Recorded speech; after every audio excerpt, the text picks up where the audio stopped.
How you guys doing? Doing great. Good. I'm glad. Good. First of all, I just want to make sure, like, I was going through these questions, and I know that BABJ is very on top of things when it comes to, trying to think forward and plan things. And just 2 weeks ago, COVID was the topic. And, in 2 weeks of planning, we're mixing a movement into it. But I don't really see any disparities between it. And it's just yet another plight of Black people.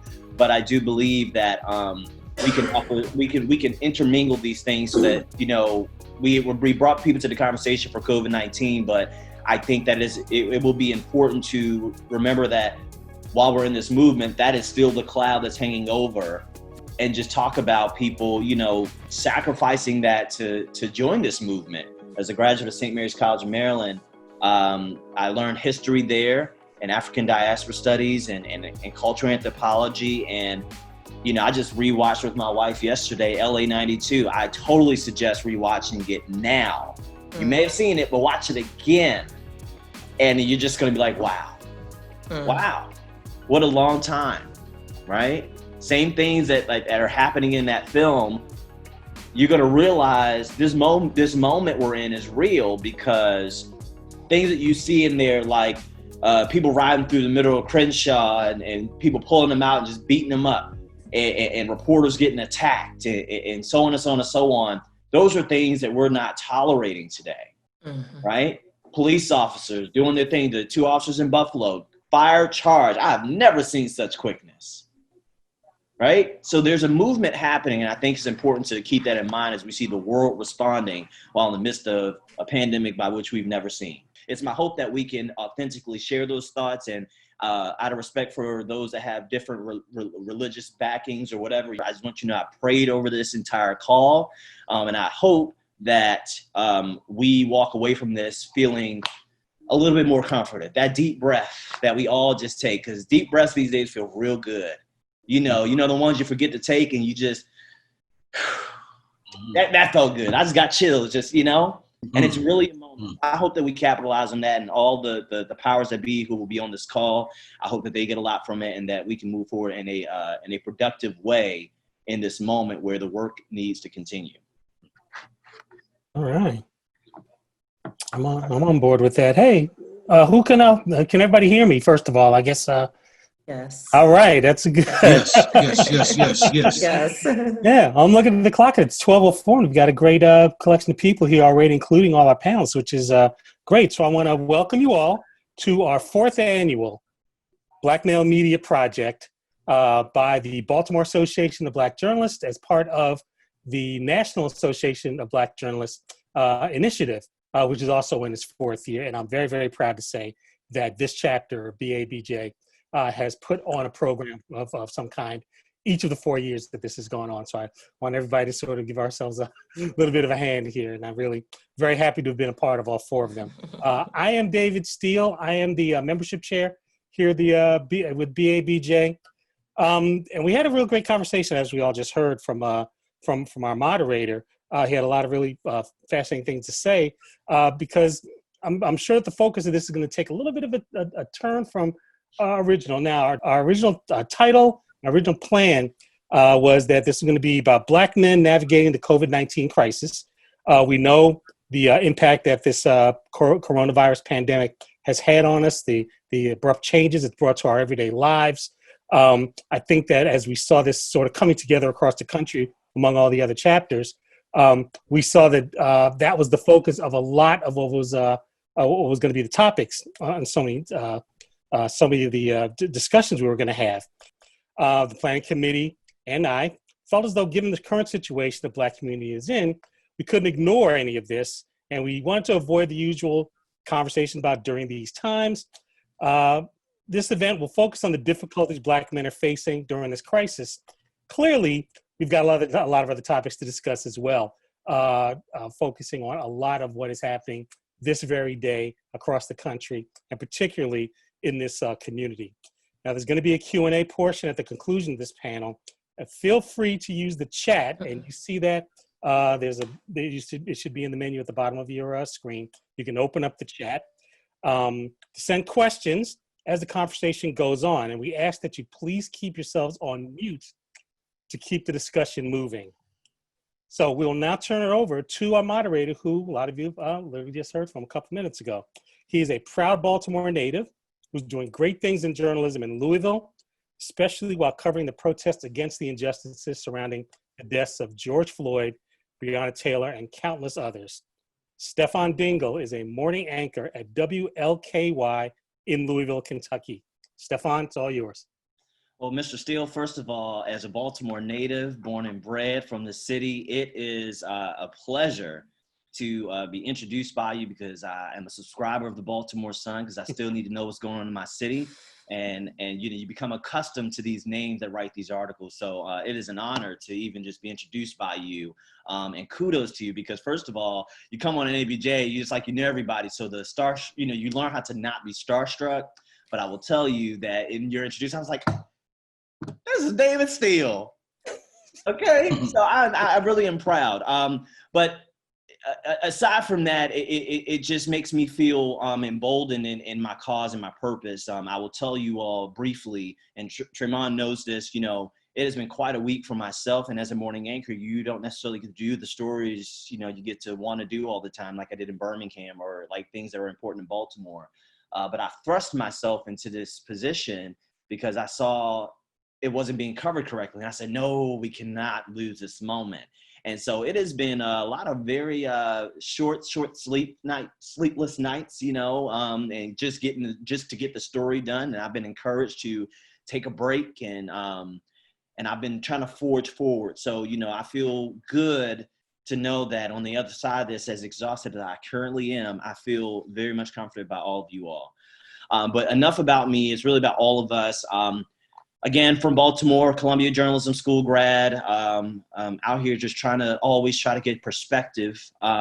Being from the heavily blue city of Baltimore, I love when folks assume what I believe, but I do believe as a historian, and it's just as we are all writers of this draft of history, getting that right and having that perspective and using the past to inform where we should go from here. So with that being said, I would love the panel, this lovely, awesome panel that I've read the bios up on. I would love for them to introduce themselves. We can start with Dr. Sherita Hill-Golden. The floor is yours. I'll let you do your own intro. So you got doctor by your name, so I'm gonna let you do your thing.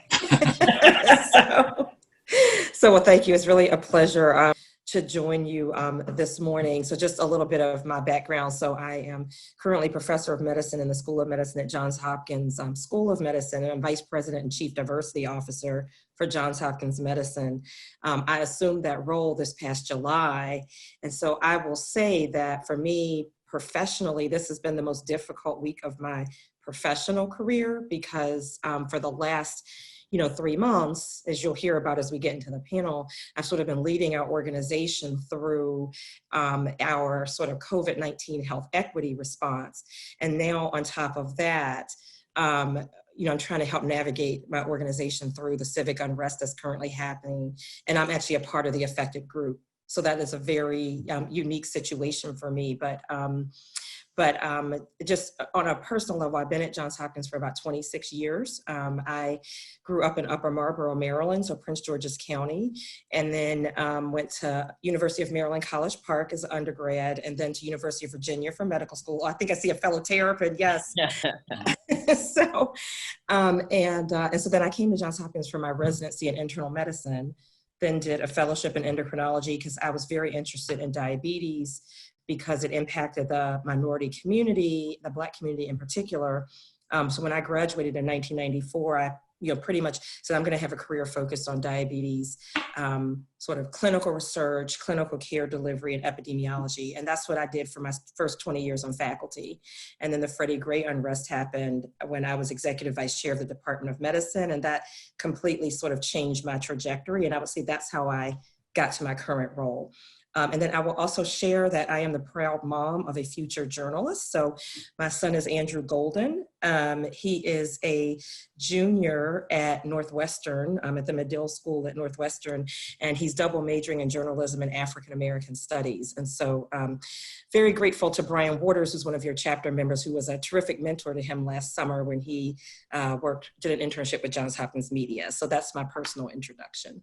Awesome. Thank you, Dr. Golden. From one doctor to another, let's check in with Dr. Richard Rowe. He is with the Black Mental Health Alliance for Education and Consultation. Sir, the floor is yours.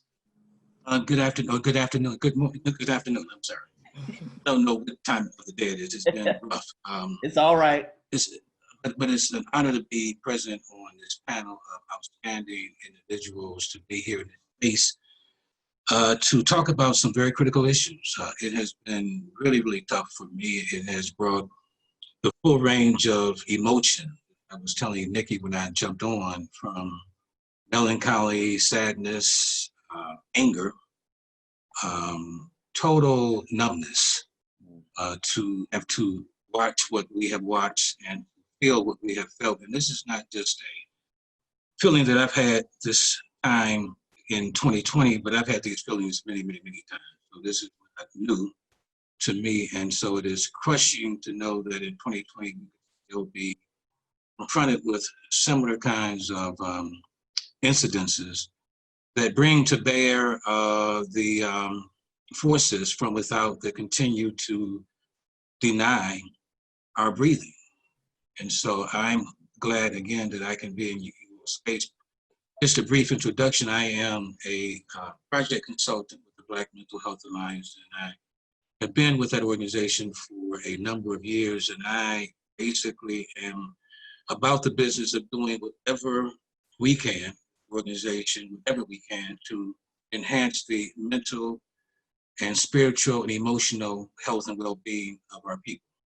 And that covers so many activities, from forums bringing special and key, unique thought leaders in to share their brilliance and their genius with regards to practices and rituals and ceremonies and structures that heal our people. And so we provide that kind of, those kinds of activities.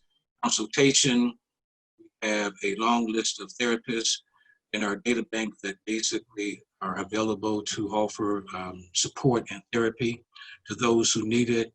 We also provide training. And so we do a lot of training around these critical issues of mental health, well-being, stigma, vicarious trauma, a whole range of different kinds of training. And so my experience over the years has been trying my best to figure out how to navigate this insane, pernicious, mean, cruel system on America. And so my other world has been about doing everything I can to uplift, honor, celebrate Black men and young boys. I have 2 sons, and I have basically spent all my life. They are now some older than some of you on this panel, 29 and 34.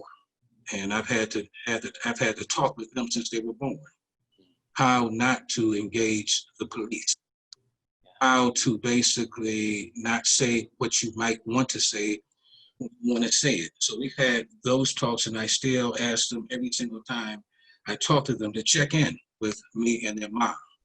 So again, I've had those kinds of experiences. I've done mentoring, I've had mentoring groups. So I had the full range of activities around healing, helping, supporting, honoring, celebrating our people. I'll stop there. Good stuff. No, I look, you could have kept going, but for the sake of intros, we will get back to you, because I was you were pulling us in there. You have a wealth of knowledge and range that I think will be very helpful to this call, just as a father and being a Black man and being a Black professional in mental health. But speaking of mental health, and Brother Edwards, forgive me, I'm going to try to attempt your name. Tsanonda, is that right? That's it. Thank you. Listen, they got to give me my money at this presentation. First time in a long time someone got it right initially. Amen. Good God Almighty. All right, Tsanonda Ezra, he's a mental health advocate and author. I'm sure a lot of what Dr. Rowe said resonated with you. The floor is yours. Absolutely. Thank you so much, Stephon. Dr. Rowe, one of my heroes. Thank you so much, sir. Again, just a pleasure and an honor to be on this panel with so many amazing people. I think just to kind of echo the sentiments of Dr. Golden and Dr. Rowe, this has been an extraordinarily difficult week. With everything that's been going on in the country, pandemic-wise, and everything that is going on now with regard to Brother George Floyd, and just the numbers of people, just not across the country, but across the world, who are standing up now and voicing their opinion on the devastating effects of racism. Again, I'm proud to be on here today in this space to talk about these things and how we can cope. Again, my name is Brother Tsanonda Edwards. I am a proud Baltimorean, born and raised, graduate of Baltimore City College High School, graduate of the Morgan State University, and those are two of the things I'm probably most proud of. Again, I'm an author of the book, The Extraordinary Mr. Nobody, Beginner's Guide to Self-Healing, where I use my life kind of as a backdrop for people to just kind of reflect on themselves, reflect on some of the choices they've made with regard to relationships, education, but most importantly, mental health. I am also the co-founder and director of community engagement for an organization called Above It All Mental Health.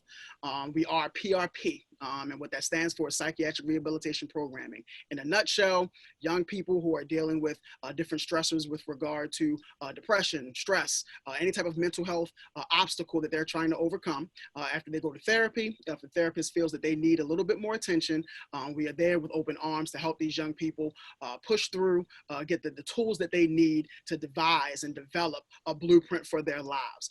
This is a life calling for me. I'm what I call a son of suicide. My father, who suffered from bipolar manic depression, committed suicide when I was 12 years old. So I pretty much tried to build an organization, being one that I would want to go to when I was at that time. I wish this type of organization was around. So I pride myself on building this organization to help the young people in Baltimore. Again, author, and another thing that Dr. Rowe said, a proud father of 2 young men. And I'm also a proud husband of a beautiful wife. And I think that's me in a nutshell. Awesome. Well, Tsanonda, that sounds great. And, you know, again, just from your intro, there's so many layers that I'm sure we're all very interested in hearing from. And also just to know, put the link to your book in the chat so people can check that out and, you know, support this young brother here and his purpose and passion. Now, next up, we want to get to Vance Brinkley. He's a journalist and a DJ. And if I'm not mistaken, a fellow Baltimorean. Yes. I went to Baltimore. What part of Baltimore, though? What part of Baltimore? Oh, no, I was born in Baltimore, but I moved to PG, and then I moved back. Ain't that something?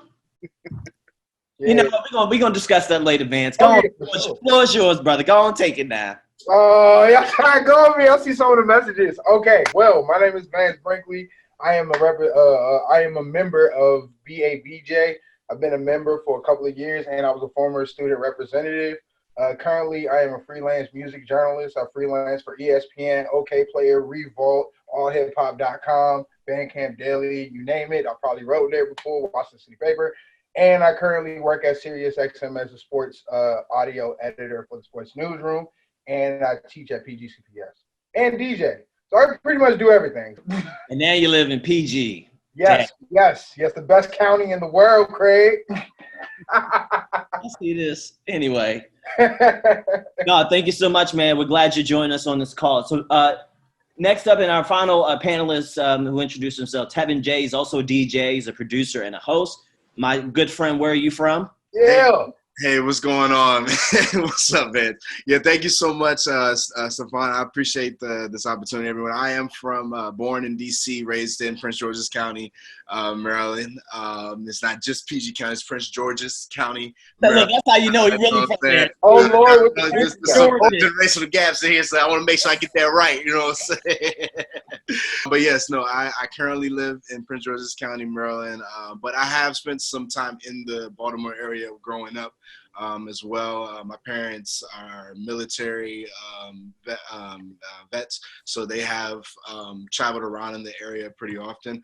But a little bit about myself. Yep, I'm homegrown in this DMV area. I went to college in North Carolina, went to East Carolina University for 4 years. Then I actually transferred and finished at the great Bowie State University. And I got my degree in music technology in audio engineering. I actually did not go to school for communications, but some way, somehow, God had a different calling for me. And when I graduated, I actually landed a job at our local WSA9 Channel 9 News, the local CBS for our area.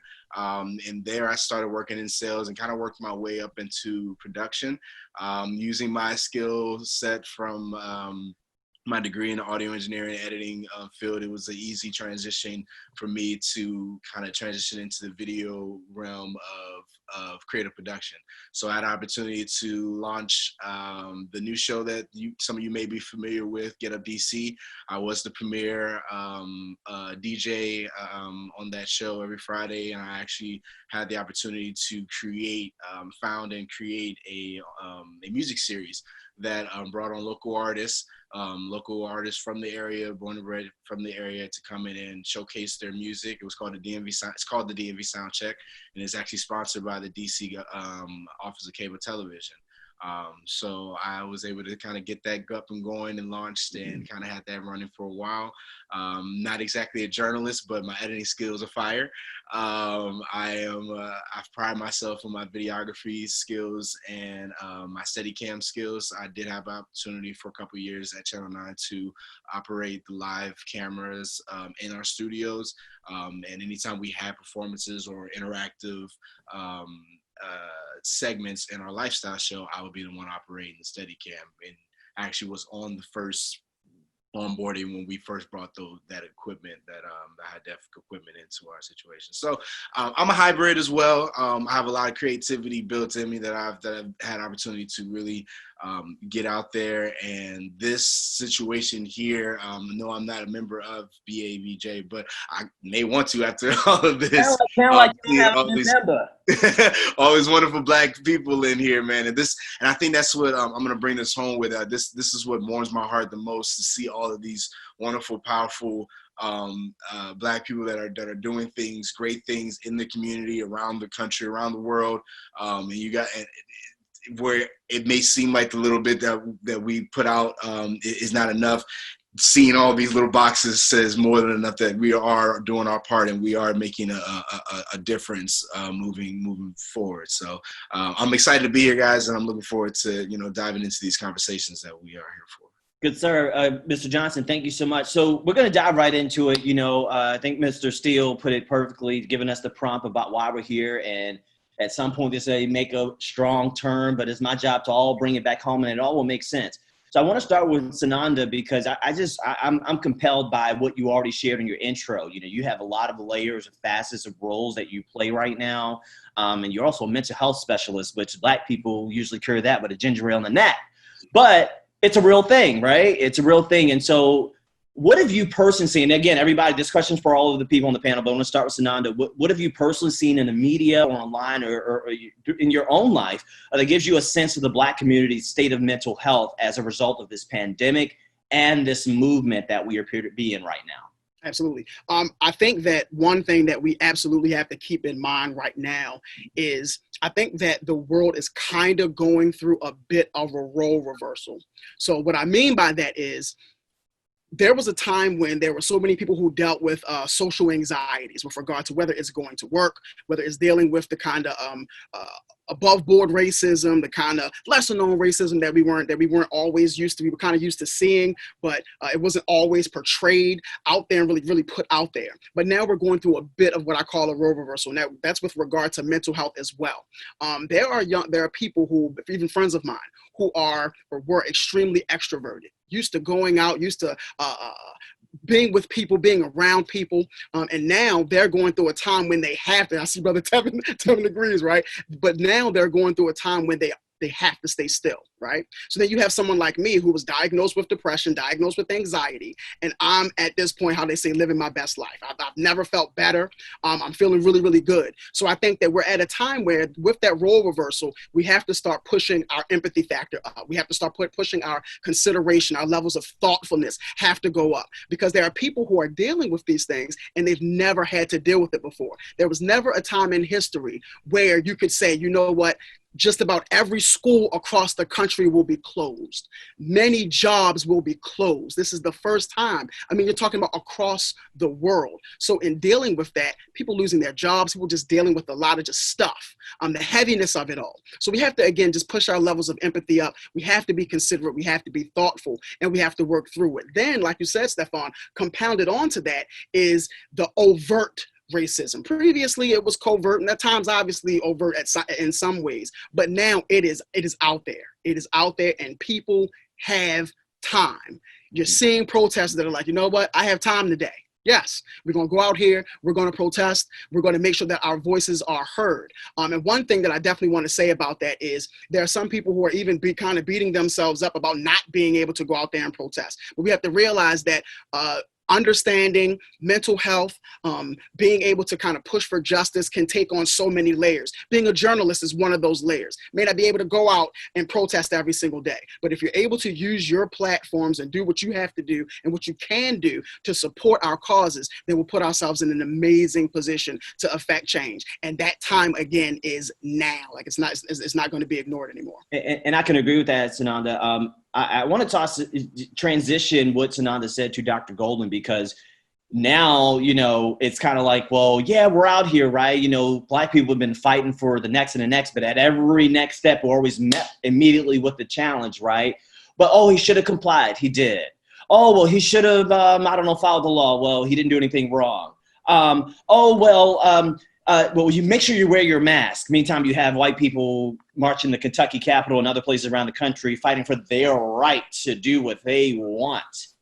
Mm-hmm. As Tsanonda mentioned, it's a role reversal. And in the midst of this, you have the world protesting and saying, I don't care about a pandemic, but it's still a real thing. And I almost wonder if the forces at work are forcing people to keep still and singularly pay attention to this issue at hand, with the forces of a pandemic on hand before the second wave comes, which is after an election that is quite important. So how can Black people in general, navigate COVID, because it is a real thing that is disproportionately affecting Black lives, yet another thing, right? How do we navigate this safely while trying to also finally embark upon this moment many of our ancestors have fought for? Right. So no, that's an important question. And I think that is where probably I have evolved over the past week. So, when things first started happening, evolving last weekend, I was seeing the crowds initially, and I thought, oh my goodness, like, I'm just really worried that people are in large groups. This is against all of our public health messaging. And it was very interesting. Last Saturday night, I was supposed to appear on the Joshua Johnson show on MSNBC to talk about COVID-19 disparities, because we had reached the 100,000 deaths. And so they had called me. I was on air on hold with my earbuds in, like right now, but I was watching what was happening in Minneapolis. And I was watching the tear gas being thrown at the journalist who was reporting. And I thought, there is no way that they should break into the story for me to tell people why they should not be out in large groups. I just felt like, so fortunately, there was so much evolving that they never could cut in to do the story. And then, so where I have evolved over the past week is, the reality is yes, we are still in a pandemic, so we have to be mindful of that. And, so it's like, how can, as a physician, I encourage people to use the proper public health preventive measures, but yet still have their voice heard. And so essentially, it is important to still wear your mask, to practice social distancing as much as possible. Here in Baltimore today, it's going to be in the high 80s. Taking water to stay hydrated. If you have chronic diseases, I'm a diabetes specialist.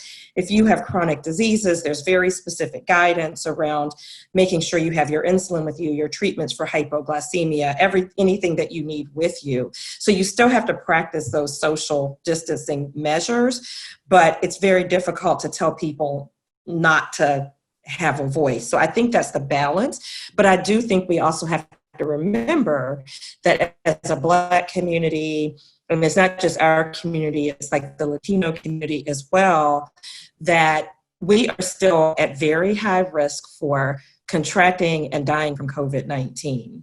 Yeah. And so we do have to keep that in mind, but I will say that the systems that caused us to be at higher risk of dying from COVID, the systems that cause us to be at higher risk of dying in custody of police, are really all based on the same thing. It's a structural racism. So we have to address that particular issue. So yesterday across Johns Hopkins Medicine, we hosted White Coats for Black Lives. And we practiced our social distancing as much as we could across Johns Hopkins Medicine. But, we felt it was important for us to do that. And we weren't going to turn people away if we ran out of space. We just worked with our security and they let us go down Broadway. So I think there's a way to accomplish both in the setting of the pandemic. Gotcha. And Dr. Rowe, you know, I look to you as being a seasoned Black man in America who has a son, you're a father, uncle, whatever you want to call it, right? And you see you're promoting good health, right? And you don't want Black people to die from COVID, especially ones in the higher risk, are older Black people. But older Black people have been through a lot of things. And as I mentioned at the beginning of our call before we got started, watching LA 92, I'm gonna tell you what struck me. I watched a man, I don't know if any of you watched it, but there's a part on there where they show the Watts riots from 1965. And there's an older Black gentleman on there being interviewed by this white reporter where he said, "We just tired. You know, it's been a long time." In 1965, they were saying it's been a long time. In 1992, it's been a long time. And this is after we saw Rodney King get his butt whooped. And I see those officers stand on the stand and give these very disingenuous answers, almost sarcastic. And I'm seeing today that will not be acceptable. So for you being a more seasoned Black brother and being in mental health and obviously encouraging good health practices, what do you say? How can you even mobilize, right? Black people who are at risk who say, "I don't care." Because if COVID's going to take me, the police would, right? Right. And so how can we mobilize to still make these two things exist? Just the same way people are trying to get people to vote right now while they're protesting. Well, Stephon, and you're right. We have to mobilize in spite of, because that's what we have to do. We don't have a choice. We really want to basically save ourselves and to make the world understand that we are human, that we have been fighting since we arrived on these shores for the last 400 years. There's no giving up now. I mean, given what we've been through and what I really want to try to make certain that is heard this afternoon is that we've been at war since we've arrived. We have been at war. The war against Black men in particular and Black people in particular has been waged since we arrived, and we have had to endure. I took a trip down to Montgomery, Alabama a year ago to check out the Legacy of Lynching Museum. You know, and it's a place where I would hope that everybody, if they have the ability and the means, take a trip and spend the entire day there, because then you can see what our people have had to go through. When I left that museum, there were nothing but tears flowing from my eyes, because I had to see again what we've had to endure all of these years and not have mental health therapists around to help us heal and help us work through some of the pain that we've had to endure. And then to watch just a few days ago a knee on the neck of Mr. George Floyd, and the disdain and contempt in the face of the police officer, that the world has to be hopefully led to understand what that must mean to us. So again, how do we stay the course? I think we have to stay the course because Dr. Golden talked about our overall health, physical health depends on it. Right. And our physical health and physical health hygiene is critical, but just as critical is our mental health hygiene. And we don't talk as much about that as we should, because to weather the storms that we've had to weather, again, for over not just a day or two, decades and centuries, takes a high level of mental health hygiene. And so I basically tell my sons and tell those in my network, you know, there is purpose and reason for us to still be here. I mean, the question that I raise all the time is, what is our why? If we've had to go through all of this, we've had to endure all of this, what is our spiritual why? What is our in service of our people why? What is our cultural why? We've got to be able to answer those questions and find our whys so that we can endure. Paul Mooney, the comedian, once said that fighting racism, structural racism, is exhausting. This has been exhausting for me. I remember seeing in 1991 Rodney King be beaten, you know, and being beaten and hit with batons for it seems like forever. And so that was 1991. Emmett Till back in 1955. And so we basically, Freddie Gray in 2015, never stops. Michael Brown, Tamir Rice, all of those names that we could shout out. But so this is all coming at us, and it doesn't seem to stop. And so we got to get ourselves really ready and prepared for the marathon. Yes. If our ancestors fought this hard to get us here, there is no giving up. There is no turning back. We must fight with the fever, with the fervor, and the compassion and the commitment that it requires in order for us to win. Gotcha. And that was so eloquently put by you. And I appreciate that perspective. And I think it's a perfect segue to what Nipsey Hussle said, right? The marathon continues. And I want to transition this to our younger people on this panel, because I appreciate that Vance and Tevin is on this call along with a brother like me. We're younger millennials, right? Or Gen Zers, or whatever you are. And we're no different from the John Lewises, right? We're no different from the other people we revere today who were young activists, right? And it was always that other cause, but we're not out there talking about some, change.org, hey, sign up for this. You guys are DJs. I'm a journalist. I like cool stuff like you like cool stuff. What has it been like for you? You see all this, you see Black Death more, probably in a more visual way than even some of our elders, right? You almost become numb to it, but you have moments like this where we try to navigate white space, and it becomes this burden that we don't realize we carry when we're trying to, the way you talk to your friends at Morgan State may not be the way you talk to the guy in the interview, right? Or your colleague at work who really is forcing a lot of microaggressions on you. You fed up because they don't know where you from, right? You had that conversation in your head, I'm from Baltimore, I'm from DC, they don't know me, and you got to keep it together. Brother Steele, I'm sure, is aware of that, where you have to be smart and think about the long-term game plan. And in doing so, I know for myself, especially when I worked in Birmingham, Birmingham, right? I tell people all the time how it got to a point I was so stressed at work because I was already my ceiling was only at a certain level. They would not let me keep breaking the ceiling. They kept me down in the same old position while I worked twice as hard for half the respect, right? But what I would do is I would play gospel music. It would be on repeat as I'm driving to work, because as soon as I pull into the gate to put the key card, I'm just like, Jesus Christ. Okay? And you go in and you're just trying to make bets with yourself about how long it's going to take somebody to piss you off. Okay, you go text that other Black person in the newsroom. You're like, you believe this? Right? So for you brothers, I would love to know, how have you sought mental reprieve? What has been your escape? And I know you guys are DJs. Maybe it's you going to DJ that party, but guess what? There's been a pandemic. So what can you do? Are you doing Facebook Lives? I mean, what's going on? How are you guys reprieving? Now, Tevin, start with you, man. Man, amazing question, loaded question. I told you I'm out here trying to count. The millennials get the hard loaded questions. I want the doctor questions. No, that's a really dope question, man. Like it's for one. All right, so working in corporate America.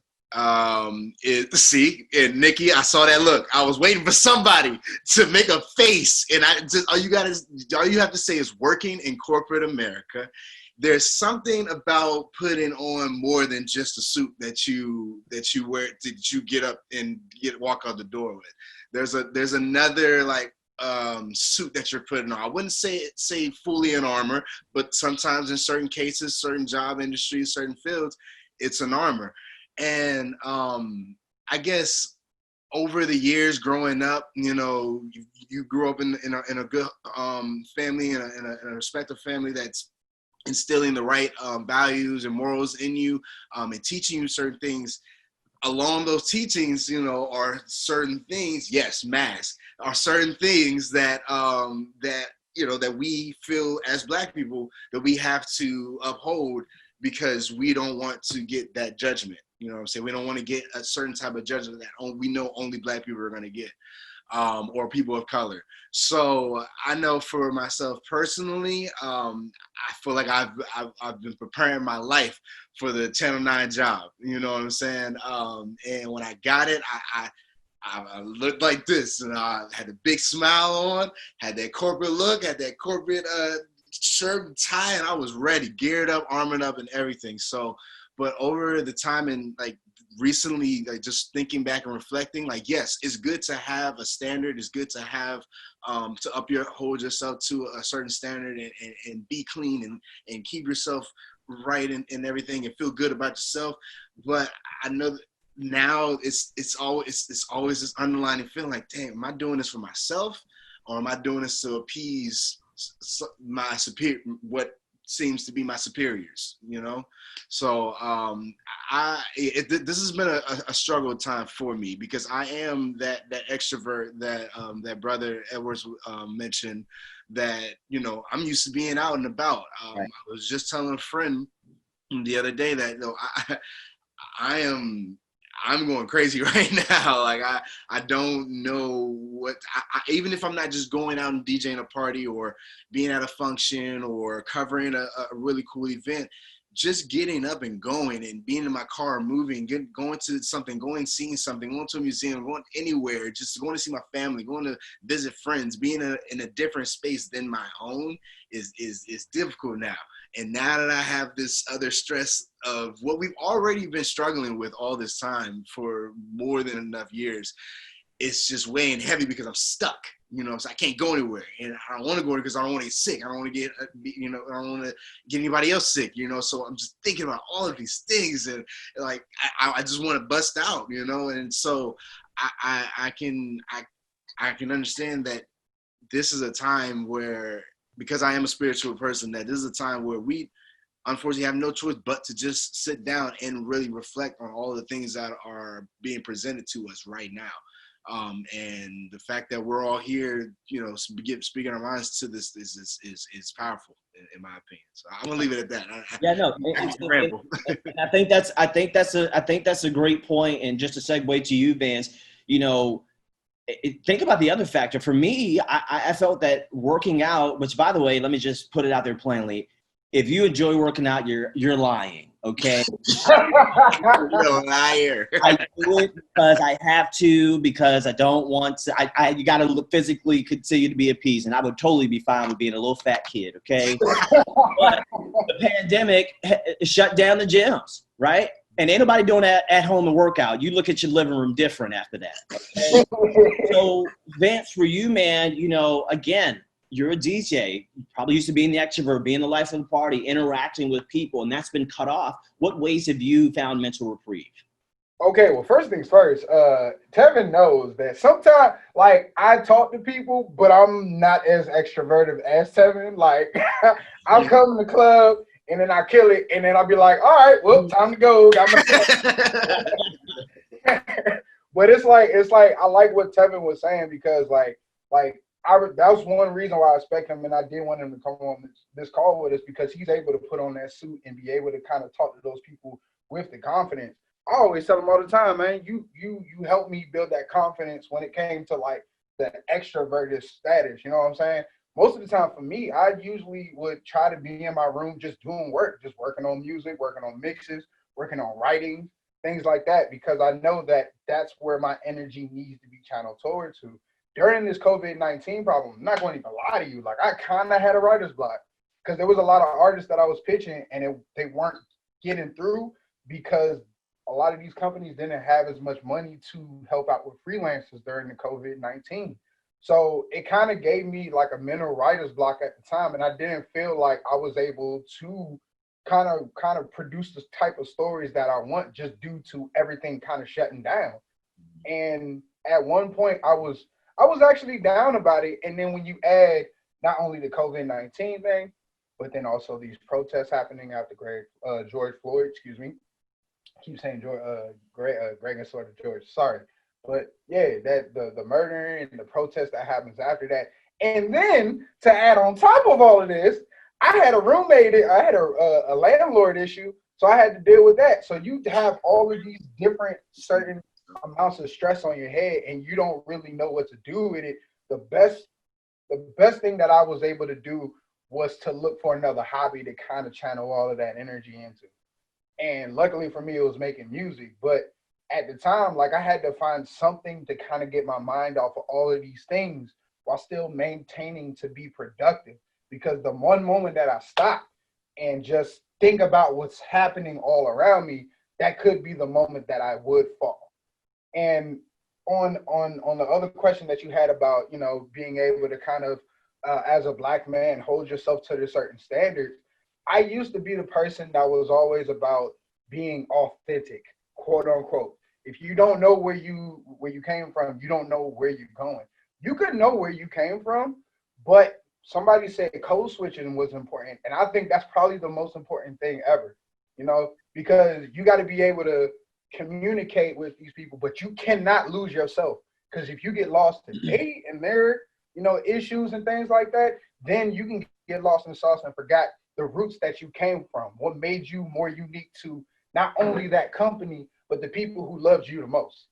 Absolutely. Absolutely. And if I will, you know, there's a perfect way I'm about to wrap this question back to our doctors and mental health experts in the room. And thank you, fellas, for that perspective. It was comforting to me to know you're going through the same thing. And to your point, Vance, look, I'm 31 years old. I am the only Black male main anchor at my TV station. And so there we go. I got three things working against me. Youngest, Black male, confident, in a newsroom full of middle-aged white women. Oh, Lord. Oh, my God. It's like being in the next, I describe it two ways. It's like being in the next door app that you was not supposed to be in from that suburban white neighborhood. Or it's like being at the baby shower for the middle-aged white moms and you're the dude and you're Black. And you're just Wow. Okay. All right. So I say all that to say this. My co-anchor in the morning, for example, and listen, she's a hard worker. I have learned, I made sacrifices to make sure our chemistry is good in spite of her ignorance or her nastiness, or forgive my words, bitchiness, because that's what my grandma would say, I didn't sleep with you last night. When you walk in the room, you better say good morning, hello, or something. And I walk in the studio sometimes saying, hey, good morning, everybody. And sometimes there's no words, and I don't speak to this person until we're on the air. Or situations where little comments are made, or editing of your scripts, this superiority factor, right? Always making you feel less than or second fiddle, and then you start to question yourself, and you're like, damn, I got 2 degrees. Oh, my God. I'm out here working like I should be so grateful to be here. Now I am, again, you got to play the foot dance, right? And you got to use opportunities to educate, but you're the one that has to swallow your pride. I put a link in the chat. It's called Black Trauma and Showing Up at Work. And I would love to just take 3 minutes right now to read that to you, because it's going to be a perfect swing back to Dr. Rowe, back to our other doctor, Tsanonda, and Dr. Golden. And I would love for you guys to reflect on this in light of what Tevin and Vance and I have talked about, because I think these are very real things that we all experience. I'm going to pick it up where it's a little bit further in the article because it sets it up. But it says, but there's a tale of 2 quarantines, because while some Americans have been consumed by banana bread, others have had to navigate surviving a pandemic in a country they were never actually meant to live in. Over the last few months, Black people have not only watched their friends and family members die at higher rates from the coronavirus, they have also watched people who look like them be gunned down while going for a jog, be murdered in their homes, threatened while bird watching in Central Park, and mercilessly choked on camera. And every day we have woken up and answered the emails and gotten on the Zoom calls. We've showed up with a smile, and we put the pain and fear behind us. We've swallowed the rage while responding to our boss's emails, and offered the assistance and worked twice as hard for half as much, because that's all we know how to do. But here's a newsflash for all the white people unaware of this fact. Your Black colleagues may seem okay right now, but chances are they're not. The likelihood that your Black colleague lost a family member to COVID-19 is painfully high. The chances that your Black colleague was triggered by that viral video of Amy Cooper because a white woman used her race and privilege and weaponized it against him is incredibly likely. The possibility that your Black colleague is afraid to go for a run, or terrified when her husband leaves the house, or just simply enraged by the incessant lies this country keeps telling us about equal liberties is so high you'll need a ladder to get it down. And yet, she's responded to your passive-aggressive email, and he's smiled through your condescending question, or even just found the strength to peel themselves out of bed and simply show up. Every day, Black people take the personal trauma we all know to be true and tuck it away to protect white people who are ignorant to the fact that it's nearly impossible to keep going when your grandma won't survive coronavirus because she has serious pre-existing conditions. It's hard to be your best self at work when we watch white women feign terror on the phones with authorities that will arrive at the scene and kill the Black man she called the cops on. It's even harder when you watch those cops kill that Black man on video, and sometimes killers aren't even cops. But we show up for work anyway, and we contain our rage, tears, fears, and sadness. We write to each other in group chats. We send each other articles that articulate our feelings. We post and repost and retweet on social media, but we don't take our pain to work. So while you navigate this pandemic, which has ravaged our way of life and prematurely taken the lives of so many, no matter what race, acknowledge that burden is falling on your Black colleagues disproportionately, and know that they'll never show it. They've learned to navigate their worlds too well for that. And although we were told the degrees and the jobs and the accomplishments would somehow protect us from being treated like second-class citizens, although we were made to believe that working hard and contributing to society would mean society would treat us like human beings, we've learned the painful truth. That's a lie.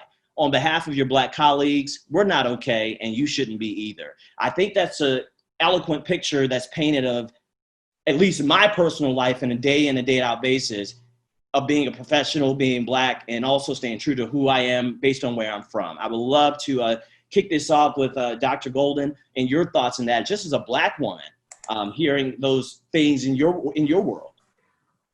Yeah, that is one of the most powerful pieces that I think that has been written throughout this pandemic.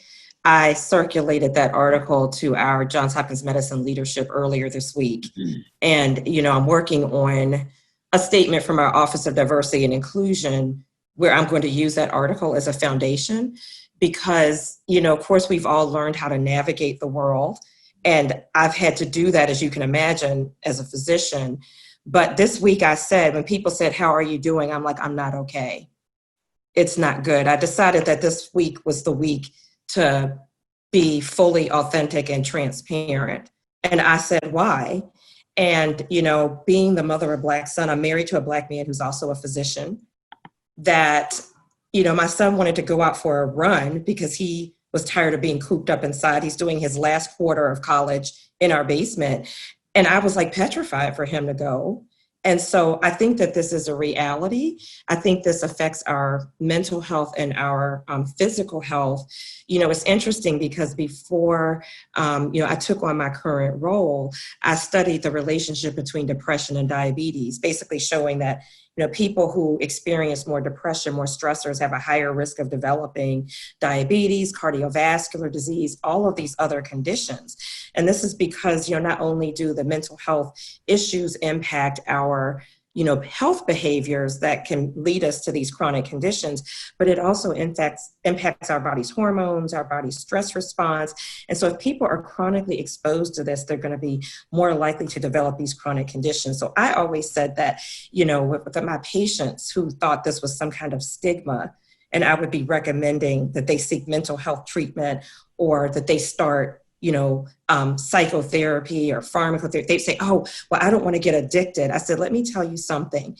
If you came to my clinic and your blood pressure is high, I'm going to give you blood pressure medicine. So if you come to my clinic and you're telling me things that makes it clear to me that your brain is not functioning properly, I'm going to give you medicine for that too." We would never not treat our diabetes, our heart disease, our high cholesterol. So we should not be not treating our brain, and especially right now. And so I think that we do need to acknowledge a lot of our colleagues are not okay. Some of them may actually need mental health therapy right now, and our organizations need to be supporting them and accessing those therapies. And the other thing I told our leadership this week is that do not ask your Black faculty, your Black trainees, or your Black staff to ask to help you facilitate a conversation about racial injustice that they did not create, because that puts an undue burden. And that was the most important thing I told our leadership. I said, I'm a chief diversity officer.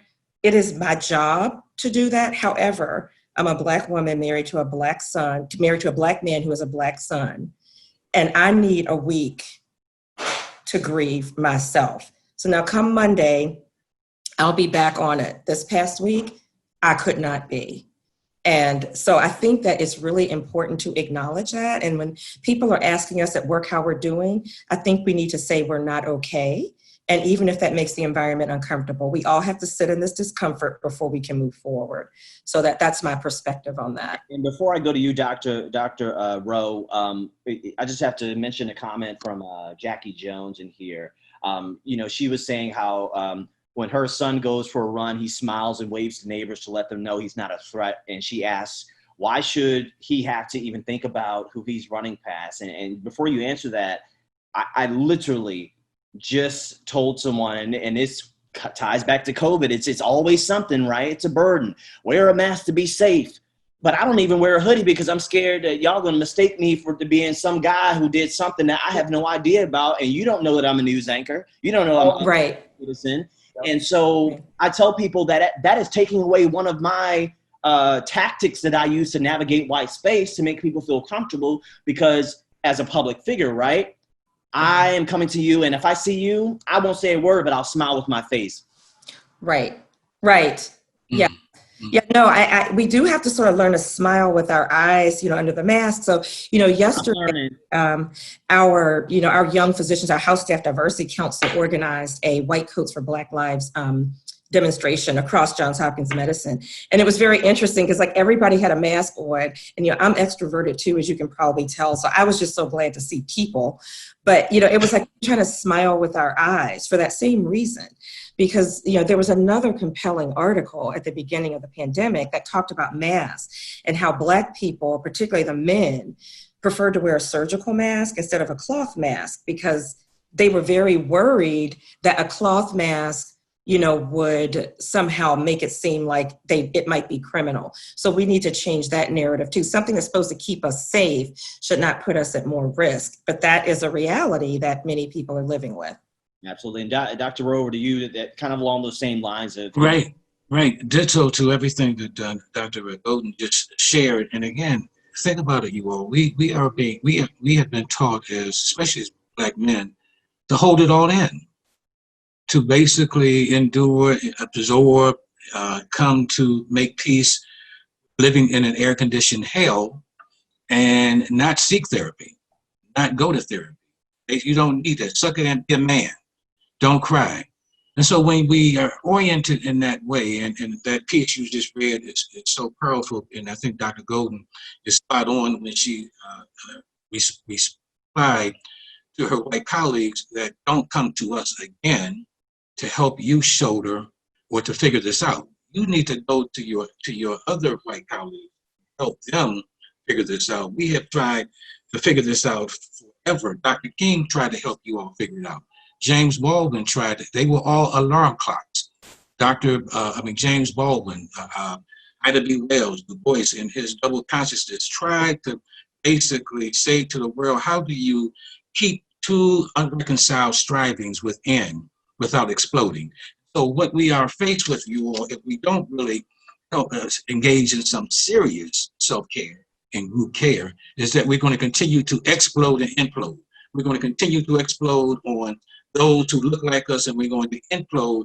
And the suicide rates, as we all know, keep going up in the Black community. So we've got to come to grips with where we are, what needs to be done, who is responsible for doing it. And if we don't think that we're not responsible for our own self and group care, then I don't think nobody will ever accept the fact that we cannot exist under these conditions without seeking help and without receiving the kind of help that the people who have had to go through all this every single day on this planet.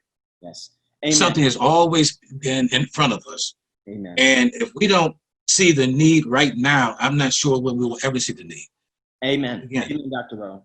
I will bridge that over to you, Tsanonda, with this, which is, as I mentioned to you, I felt compelled to, in no other time before this moment would I be promoting some, documentary about anti-racism and showing you how history keeps repeating itself and how literally America has a playbook to how to get it right and why the moment is now.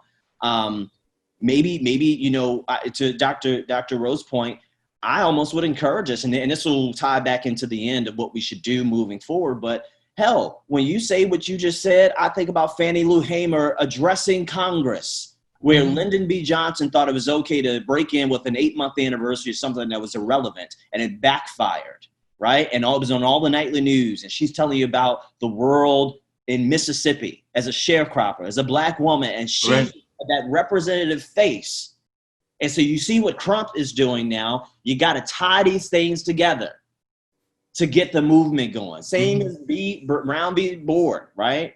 Same as the Voting Rights Act, Civil Rights Act, and then King died 5 years later.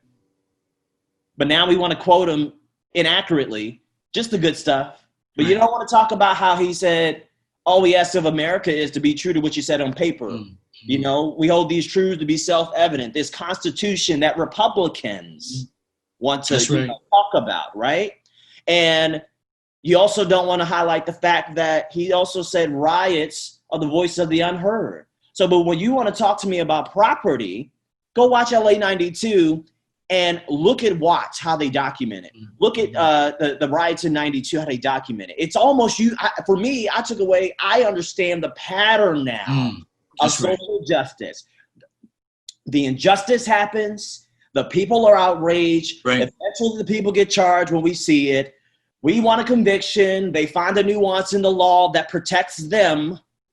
White people know that. They get a little cocky, which infuriates the Black community because that's their how dare you try to check me, law enforcement? Because it's not about law and order. Law and order is obey law enforcement. By which, if you really want to go there, and I had this discussion with a young lady just 2 days ago about ACAB, all cops are bastards. You're distracting from the message because if you know the origin, white skinheads use this, right? And as Jim Crow laws became into effect and being blatantly racist became socially unacceptable, they gave them a badge, a gun, and the law on their side. And that's why they say respect law and order, respect law enforcement.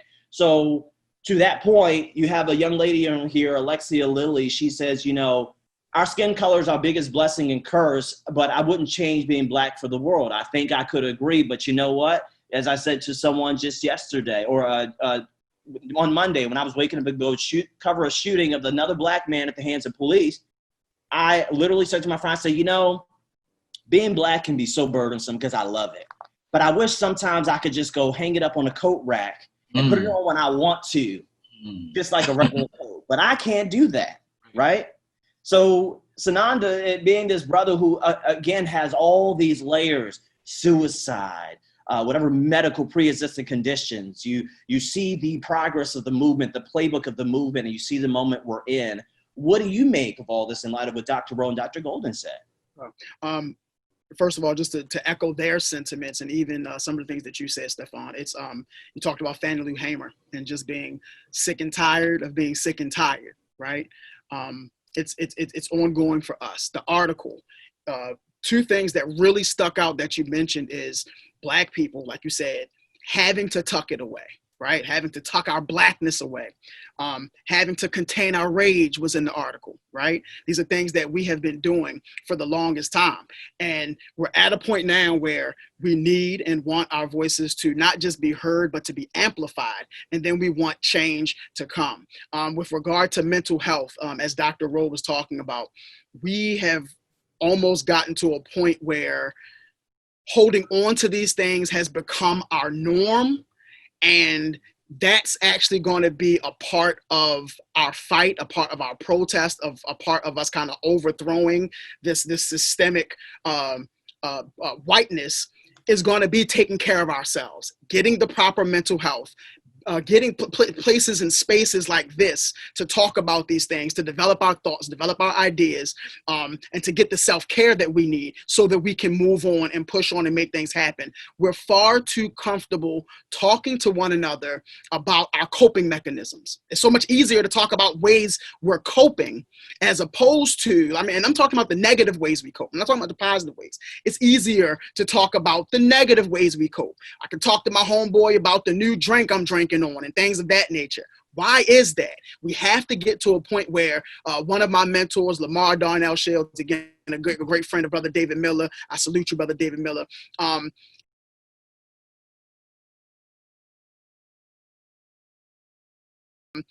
We talk about safe spaces all the time. We talk about creating safe spaces all the time, and that's important. It's foundational, no question about it. But now we're at a time, Brother Lamar Shields, my mentor, said, we have to start creating courageous spaces. That means we have to start calling a thing, calling a spade, saying what it is. And part of that calling a thing is talking about when we're having difficulties bearing the brunt of our blackness, bearing the brunt of who we are. So that way we can refine ourselves, we can strengthen ourselves, and then we can then go and push forward. We can no longer tuck it in. We can't continue to tuck it in anymore. And again, it's about self-care. It's about taking care of ourselves. It's about starting our day in strength and positivity. It's about making sure that we are connecting to the correct tribes of people, getting in contact with folks who are building us up and uplifting us and understanding where we are moving toward and ready to take this mantle and absolutely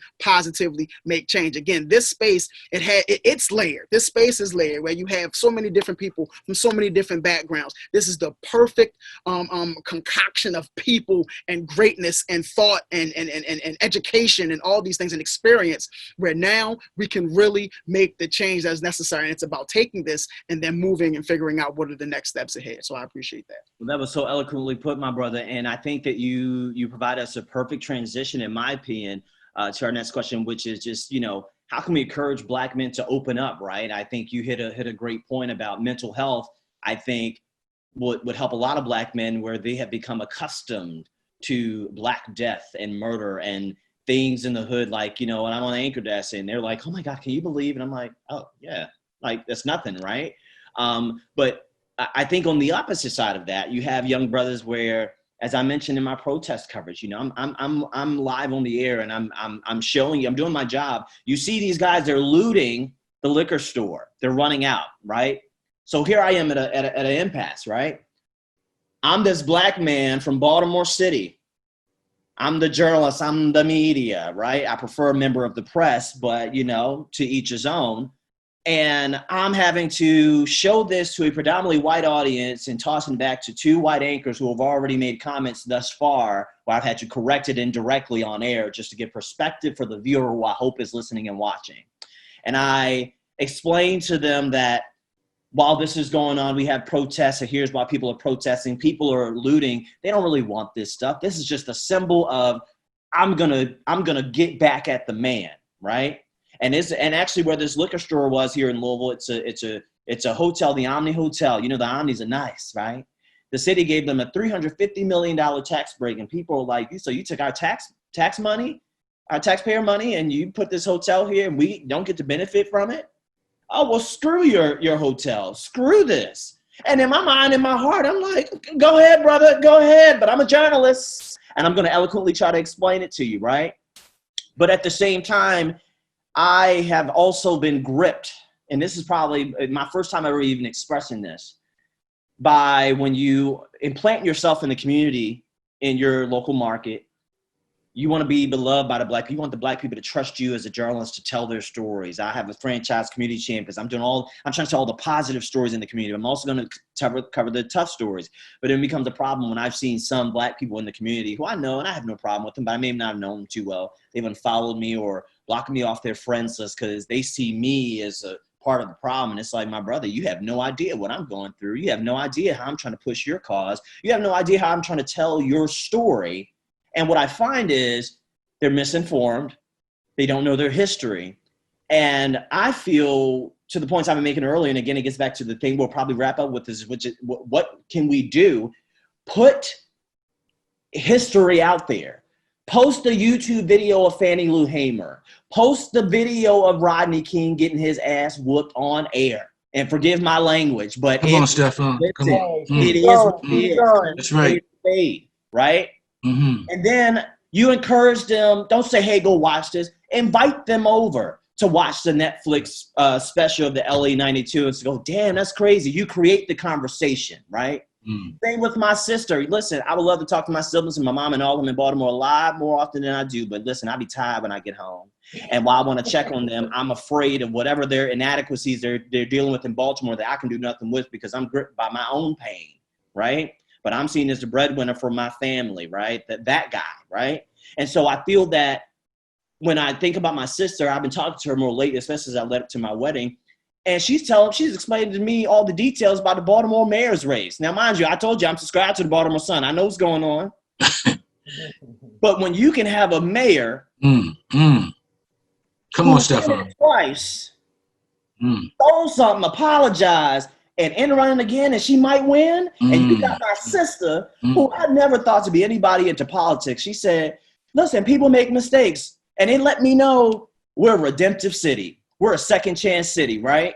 And all the people need is a viewpoint, a light into seeing examples of how we need to persist and how not all politicians are bad and how you can be the change and you can force the conversation and hold people accountable. And I think you have to supplement that with showing them history. So all of us brothers and sisters on here, I think we should be encouraged to go tell 10 Black people we know who think they got it all together, right? Because we know how it is with Black folk. We told cousin Fred, hey, you know, the sky was purple last night. Yeah, hey, Fred, you said the sky was purple last night. To get down to that third cousin who really ain't your cousin, but they've been around all the time. And the sky is green somehow, but it's really blue, right? And so we've got to control that because we can't have the white people doing like they did with the rap lyrics that they know better than we do. Although we know Biggie, we know Tupac, we may not know all the words. You know, Black people famous for making up words. We still don't know Good Times is all their lyrics. But white people, they go research this, they educate themselves to fit in with our culture. Why are we not to do the same to our Black brothers and sisters when it comes to history, how it keeps repeating themselves and forcing them to say, enough is enough, okay? So I'd say that to transition to our younger brothers here. Tevin, I wanna start with you. How do you encourage Black men to open up even in from the corporate sector to the people that live in Southeast DC before the gentrification, of course? Oh, y'all can hear me. Oh. Was that a little loaded? I keep getting a loaded question. I'm sorry. I can hear you. Yeah, we're telling that. So that was actually a really better, not as loaded this time. No, I think the best way, and I think it's kind of simple. We gotta, not only do we need to hold everyone else accountable and help others and help others bring awareness to them about the problems that we're going through, but we do have to work on ourselves. We have to look within. We got to work on this mental health. We got to know, what other things are we struggling with within ourselves that's adding to the aggression and adding to the fuel or whatever. So that when we are faced with those opportunities to really try to educate someone, it's not coming from a dark place. It's not coming from a place of aggression, or lashing out at them. I have plenty of white friends and I have a lot of white friends that are very woke and very aware of their surroundings and their Black friends and the things that their Black friends have gone through, so if anything, I know that for me, it's like I need to make sure that I am fully well with myself and equipped with all that I should know and that I didn't know, so that when I do go out and I try to make sure that I go out and I want to convince the next one or help the next one, there won't be any questions, won't be any type of objections or whatever, even with mainly within myself, because I'm fully comfortable with how I'm presenting myself and how I'm going forward with, navigating through all of this. So I think just fixing within while you're, going out and working on others will definitely make it a lot easier, honestly. And Vance, what about you, man? I think to those similar sentiments, you're the introvert between y'all two. What do you, I think a good point to toss to you is, I told people when the pandemic kind of started, and it's kind of, to David Steele's point, when this was created, we were talking about the pandemic and there was ways to cope with it, right? I guess the question I'm kind of posing is, in my own experience, I realized that, there is a difference of those who, as a kid, when your mama told you sit your butt behind down, those who listened and who did not, because some people are just too busy and trying to, get out here and do this. And look, I saw people at the Ozarks. I saw the people in Baltimore and Atlanta too, cooped up for the pandemic, not realizing there's still a pandemic out here, right? And so aside from those folks, I'm seeing these and I'm feeling incentive to keep still and stay home. I like to call myself an omnivore, extroverted when I gotta be. I can carry the conversation, but I don't have to be. Leave me alone, please. I just want to be in my own space. I don't want to entertain anybody. And in doing that, yeah, you get a little bored. I ended up buying a PS4. Apparently, I should have waited. PS4 because I was that bored. And let me tell you, I haven't played video games since I was 10 years old. And I'm going to tell you why I didn't play them. Growing up on 28th Street in Berkeley, my crackhead cousin stole the original PlayStation to go get money along with the stolen stuff they got from Home Depot to get drugs. And it totally blew my mind because it was that PlayStation that was bought for me was a family gift because my mother or whatever that circumstance was, I didn't get anything for one Christmas and I will never forget it. So boom, boom, boom. After that, I don't want to play games anymore.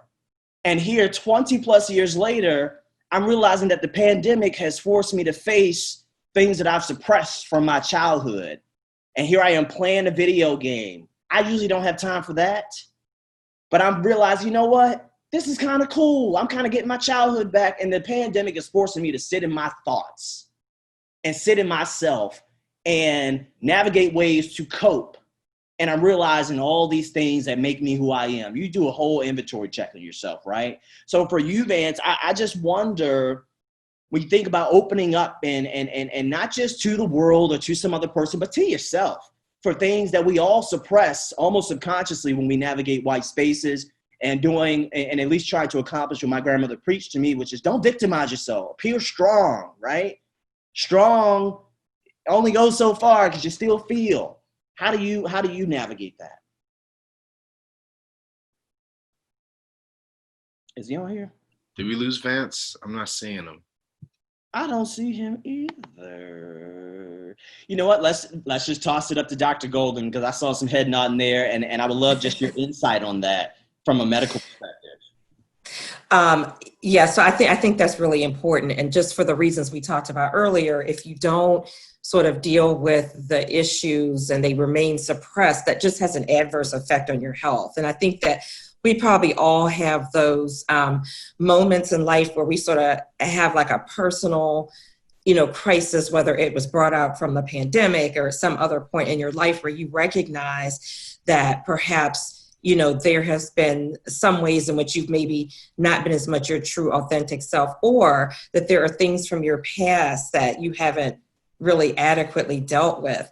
And that's where I think it's really important to get the counseling and the support that you need to really talk through and work through those issues, because holding those things in and not addressing them will make it really much more difficult for you to be able to find your voice. I think one of the challenges for many African Americans is finding their voice, in whatever setting they happen to be in.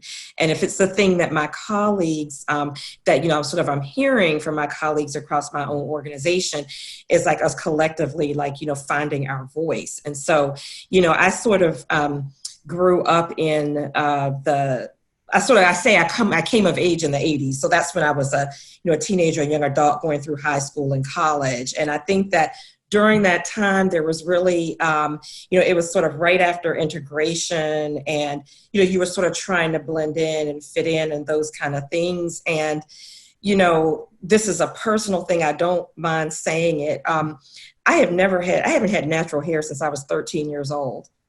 And this pandemic, when Black women can't go to the hairdresser, brings out a lot of things about your true self. But what I realized is why has my hair been permed for 13 years? Is it because I really wanted it permed, or was I really trying to fit in? What was it? And I decided that I'm not going back. to having my hair permed, because this is who I am.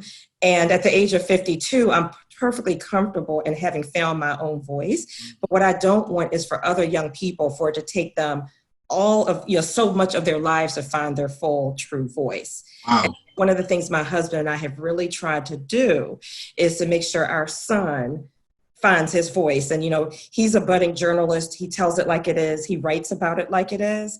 And so we want him to find that, because we don't want him ending up with diabetes, heart disease, being suicidal, because he could not find his voice and felt like he couldn't be his true, authentic self. So, I hope I'm making the point, the connection between the mental health and the physical health, and, just being who you are, authentically. I'm a very authentic and transparent person, as you can probably tell, but even those little things, if it gets down to little things like hair and little things, you realize that there's still a little bit of maybe something in there that you weren't as comfortable with as you should have been. So for me, the pandemic has definitely helped me to, come to terms with those things and be fully comfortable. So yesterday I saw people in my organization I hadn't seen in the last 8 weeks or so, and everybody was fine. They were like, oh my gosh, it looks great. Blah, blah, blah. And so I'm like, this is so good, because this is how I'm going to be showing up until I retire from Johns Hopkins. So anyway, that's my response to that. And I think I can agree with everyone in here that you look great, and keep up the keeping on. And, maybe you can, congregate with some of these sisters in here to figure out the right coil or whatever y'all. I'll be calling you all, because I started using my son's hair products. That's when you're in a bad space. I started using your 20-year-old son's stuff, and I said I'm gonna get my own from Amazon. I got my own. And Stephon, can I just quickly add to what Go for it. Dr. Golden just stated again? Once we as a people really come to grips with culture, with our powerful culture, which gives you three things. It gives you identity, purpose, and direction. And Dr. Golden talked about identity. We still struggle with who we are. We are still not loving ourselves for who we are, our skin, our eyes, our hair, our all of those phenotypes. And we basically still struggle with that. But if we can basically come back to the center of us, that's mental health.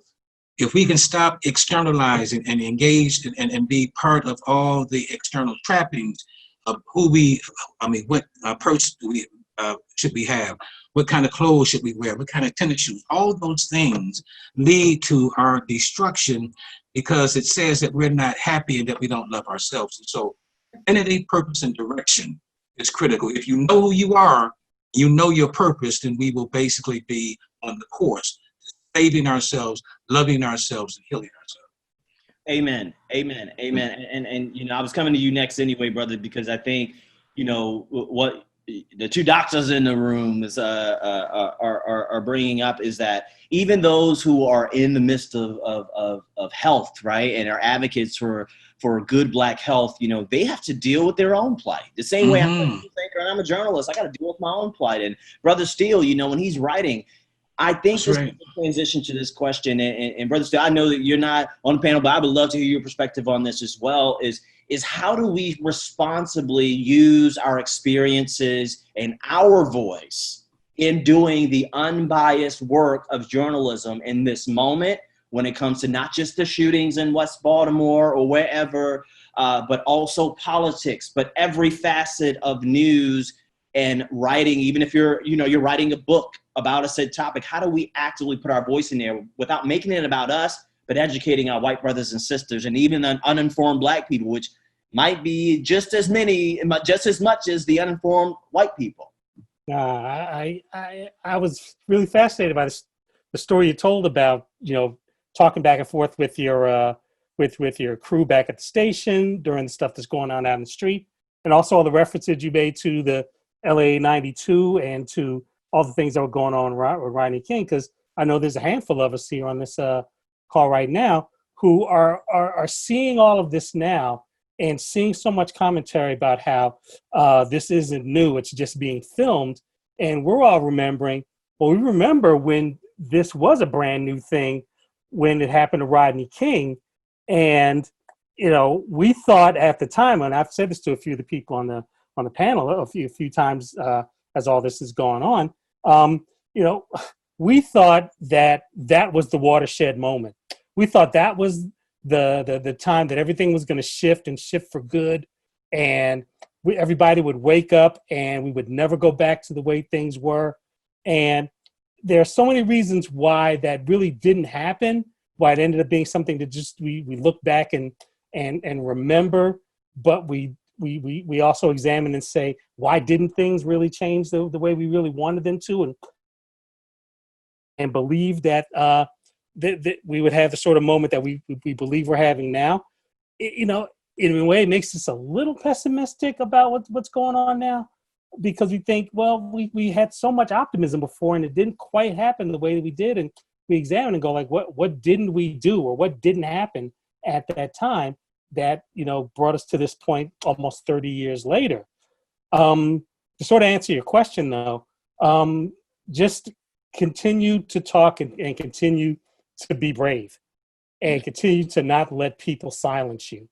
I mean, I think that really, I feel really lucky that I've made it to this point to still have opportunities to write about these things, because there's such an effort to keep us silent and to little by little chip away at us, or to just push us to the side, or to make us conform to what they want to hear. And we only have, we're the only ones who are going to tell these stories. We're the only ones who are going to keep these things alive. We're the only ones who are going to give the perspective that times like this really, really need. So we can't let anybody talk us out of it. We can't let anybody push us out of it or intimidate it out of us, dangle it over our heads, threaten our careers or our security. Let's face it, we have no security anymore when it comes to these jobs. So you really have nothing to lose when it comes to it. I mean, I know I went through stretches where I'm like, if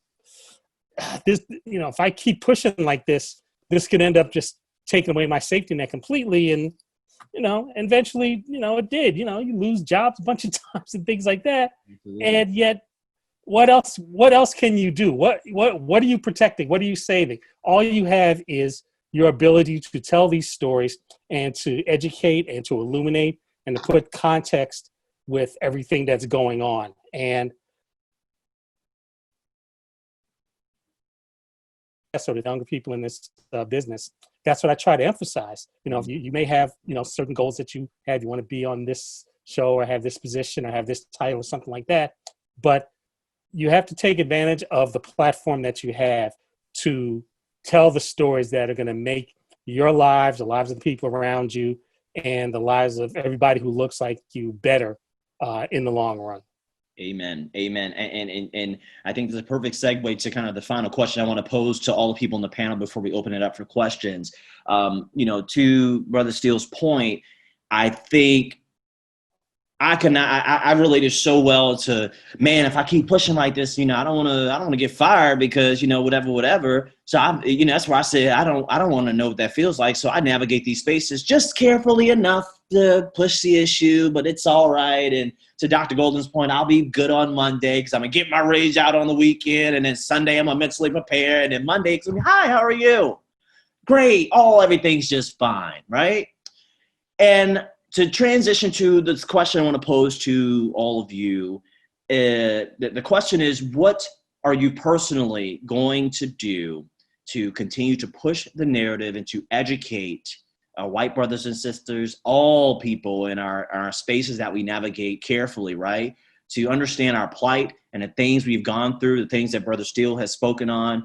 And I say that with the lens of, I just had to have that conversation with my boss where I pretty much did for TV folks, did a swipe VO to every single case of receipt I had about everything, every instance that I should have sent an email about, but I didn't want to do it because, you go home and you think on it, you're like, never mind. I'm gonna just let it go, right? Because you realize that you're tolerating the very thing that is killing you. And where you from and who you are, whether you're a parent or just if you're a younger person, you're like, I worked hard for my degrees. I'm a human being. I pay my taxes too, right? But then it all comes to this moment where my white female boss, who I'm sure loves me and like loves what I bring to the table. She's given me a great opportunity, but there has to be a transition from I'm so grateful to be here to you need me. And so when you think about that, you got to think about how to navigate when it's your moment, right? I always like to say this past week, let all the reporters, producers, production staff know that, yes, I know how to do things other than sit on the anchor desk. And I'm the one that forced the issue. And all these people, wow, you did so great. Da, da, da, da. I said, it never has a story been easier to tell. I just need a platform to tell it. And now that you're listening, let me tell you about all these things I've swallowed. And afterwards, she was just so taken aback. And I feel personally, well, to answer the question, to start it off, my goal is going to be to not be the it's okay guy, because that's what I've done all my life, right? Even when my mother was on drugs, and I'm the eldest of 4 siblings, and she would do things that probably were not right for a parent to do to their kids or just to neglect them in a sense. And I'll be like, Ma, it's okay, it's all right. And I had that conversation with her later in life, and she's living a much better life now, but I still loved her, right? How is that different from what we do at work? That microaggression that happened, oh, it's okay. I hate whatever works best for the team. That's me, because I know the greater good. I've even watched The Bachelorette.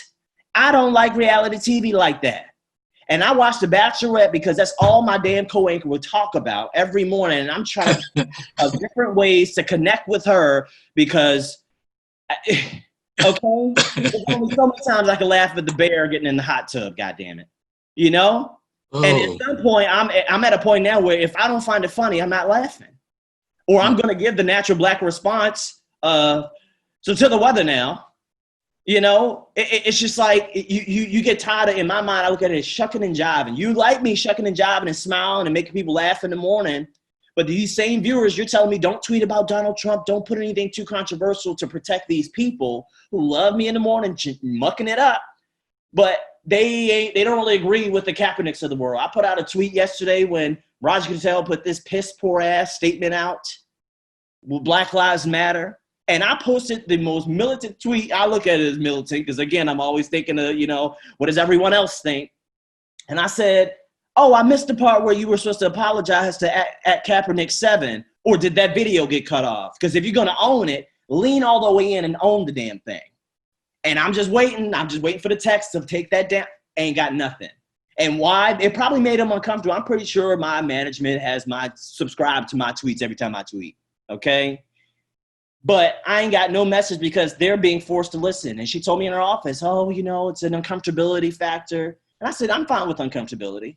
If you're willing to listen, we can all get uncomfortable because I've been uncomfortable for a long time and somehow still been okay and have swallowed my rage for the sake of the product, watching The Bachelor, just so I can initiate the conversation with my colleague so that we can have a great show on air for you all to see in the morning. Hey, welcome in. News at 5 is next. And then we done is back to those same old crap. So my goal will be to continue to force the conversation and to not just be okay with what management wants to do, but offer suggestions. Because I would like to think I'm a black guy that tries to be by the book. This is the rule you said, sir. I'm going to follow that. I'm going to do the best I can. But sometimes their goddamn ideas are not well thought through. They just pull out the ass and say, oh, this could be good. And then after we get back, I don't see the problem. That's the same thing as somebody say, I don't see color. I'm sorry, you blind. You need to get that checked out. Because I'm black, you white, he's brown. She pale, she needs some sun. Come on. So I want to start with Tsanonda, just your thoughts on what you will do in your capacity to really keep forcing the moment that's happening right now. Wow. First of all, Brother Stephon, wow. Yes. Amen to all of that. What I'm personally going to do is I think that I'm again going to kind of echo some of the sentiments of many of the amazing folks who have already spoken. I think Dr. Golden started it, Dr. Rowe, Brother Steele, voice. And I've said it in the comments a number of times. We don't always understand the power and impact of having a voice. When I went to therapy to understand my past, my anxiety, my depression, my therapist said to me, she said, one of the primary things that leads to stress, one of the primary things that leads to depression is feeling like you don't have a voice, feeling like you can't speak up. And that's about anything. I don't care if you're in your home and you feel like, oh, you know what, if I say this to the wife, she's gonna get upset.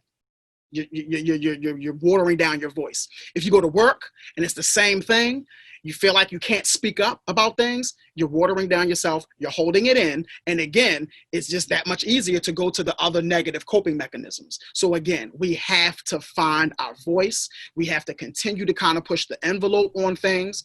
One thing that I'm personally going to do to answer your question, Brother Stephon, a lot of the things that I have been doing, it starts with young people for me. Ensuring that not only my children, but all the children that I work with understand that they have a voice, understand that they are there for me to listen to you, just as much as I want to set out your path and make sure that you understand the importance of having a vision and knowing where you're going and proper decision making. Understand that I do need to understand what your perspective is, even as a young person. So I want to empower young people to have a voice. Another thing that I think is very, very important, again, something else I learned from my therapist. I have been on this kind of mental health journey, or as far as advocacy, for probably the last, I'm going to say 3 or 4 years. And a big problem that I had, that my therapist kind of had to point out, was I wanted to be an expert. Well, if I'm not a doctor, I can't speak to anything, because people don't respect me if I don't have doctor, PhD behind my name, EDD behind my name. She said, "You tripping. You are an expert in you. You are an expert in your feelings, and it is nothing wrong with conveying that." So that's one thing I absolutely want to lend to the conversation with regard to young people, and even with regard to ourselves. We have to understand we are experts in us. We are experts in our experiences. We are experts in our feelings. And if we add on to that the proper research, understanding, taking a look at that LA 92, understanding like, wow, so what happened is we civil rights in the 60s, then you got 90s, now you're in 2020, and the same things keep happening. The same things keep reverberating. We have to find our voice. We have to do whatever research is necessary. We have to align ourselves again with the right tribes. And then we have to make sure that we speak truth to power, because that's the way we're going to get change. And now that everyone again had to sit home in this pandemic and get an opportunity to reflect on themselves, reflect on how they're feeling, obviously we have to stay safe, we have to stay healthy, but now is the time to really get up and say, you know what, we're not going to take this anymore. We're not going to allow this to be another incantation of whatever's happened in the past. We are going to make sure that we're going to take this and move it along as much as possible. And another thing is, final thing, we have to make sure that we don't, again, douse ourselves, because you know what, I can't protest right now. So does that mean I'm not doing everything I'm supposed to do? No, I can't protest right now because I'm dealing with my young people, finally getting over this online learning, which was killing me. I'm gonna be honest, y'all. But I have to work with my young people, right? I have other young people that I'm working with, but me pouring in to other young people outside of my own is a form of protest. You making sure you taking care of your family is a form of protest. You educating people, you using whatever platforms you have to send out those articles, to talk about, I think we mentioned in the comments, Vance's crab joint talking craziness. Use your platform to make sure that the silliness, the absurdity, the racism is spoken about, that we are amplifying it, and we are amplifying our voices and continuing to move forward. That's an excellent point. And just before we get to Tevin here to put your perspective on what you will do, let's try to keep because we have to get these questions in, and I want to make sure that you all can answer a lot of these questions. I think it's a great discussion. Tevin, over to you. What do you have planned to do in your capacity? Honestly, it still has to do with self for me, because I feel like your self-health is the only way that you're going to be able to really conquer anything else outside of you. I follow Mike Todd in the Transformation Church, and they did a sermon on racial reconciliation, and it was powerful. It was amazing. And one of the main key points that he touched on was being comfortable being uncomfortable, but being able to not only meet the people that don't get it and understand at that line, but crossing that line, like humbly coming, pure of spirit, pure heart, coming to that line and finding a commonality, finding the common ground, finding the things that we are, besides just the fact that we are all human beings, Figure out what else are the things that are common, and then use that as the segue into the harder conversations. Yes, using my platforms, I'm heavy on social media.